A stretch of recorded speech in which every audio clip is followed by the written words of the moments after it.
Friends అందరూ ఎలా ఉన్నారు? బాగున్నారండి. చాలా రోజులైన వీడియోస్ పెట్టాక ఈరోజు నేను మా ఇంట్లో గులాబ్ జామ్ చేస్తున్నాను. ఆ రెసిపీ మీకు చూపించాలనేసి నా స్టైల్లో నేను వీడియో తీయడం జరుగుతుందండి.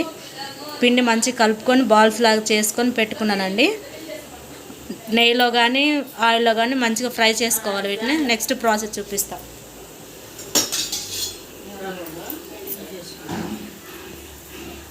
పాకం అండి ఇది. వాటర్ వీటెక్కాక చక్కెర ఆలుక్కాయలు మంచిగా పాకం కొంచెం తీగ పాకం లాగా రావాలి.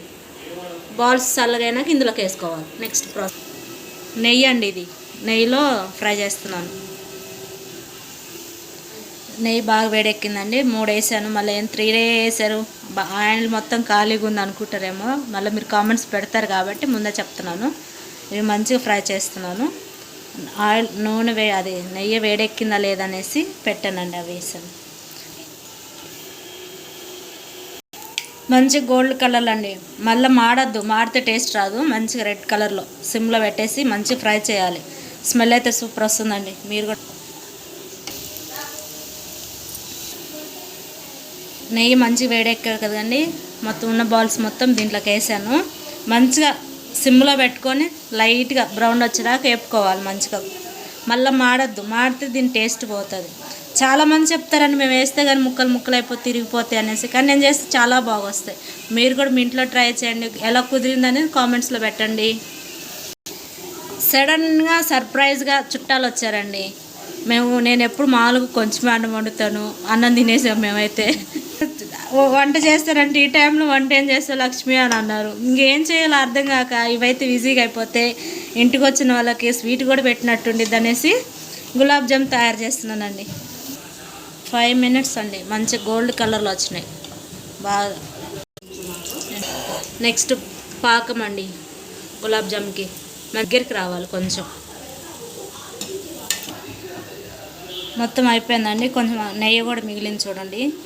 ఈ నెయ్యి కొంచెం అన్నంలో వేసుకుంటే వేసుకోవచ్చు, లేదంటే పడేసేయాలండి. నెక్స్ట్ టైం బాగోదు ఇది. అట్లా కూడా వేయకూడదు. మిగిలింది కదా మంచిగా తక్కువ పట్టింది. ఇట్లా బాల్స్ నెయ్యిలో నుంచి తీసి పక్కకు పెట్టుకొని ఒక 5 నిమిషాలు 10 నిమిషాలు అది చల్లగా అవ్వాలండి. వేడివేడిగా పాకంలో వేసి విరిగిపోతాయి. అసలు మన చేతికి దొరకదు, మొత్తం చిదురు చిదురు అయిపోతుంది. పాకం చల్లగా అయినాక వేయాలి, అప్పుడు బాగుంటుంది గులాబ్ జామ్.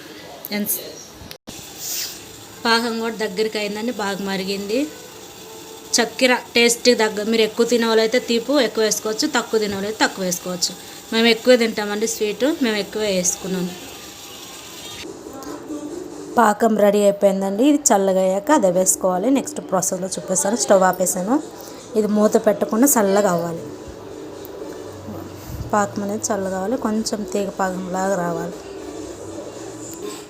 పాకం చల్లగా అయిందండి. ఇప్పుడు మనం వేపు పెట్టుకున్న ఆయిల్లో నెయ్యిలో వేపు పెట్టుకున్న బాల్స్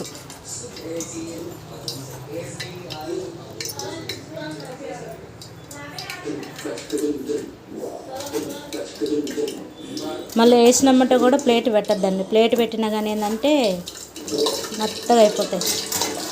ఎప్పుడైనా సేమియాకైనా దీనికైనా ప్లేట్ పెట్టద్దు. ఇది పాకం చల్లగా అయినాక చేయాలి. చాలా బాగా వచ్చింది కదండి. వీడియో నచ్చితే ఏం చేయాలో తెలుసు కదండి. లైక్ చేయండి, షేర్ చేయండి. మా ఛానల్ మట్టి సబ్స్క్రైబ్ చేసుకోవటం మర్చిపోకండి ఫ్రెండ్స్. మీ ఇంట్లో ట్రై చేసి ఎలా వచ్చిందని కామెంట్స్ రూపంలో పెట్టండి. బాయ్.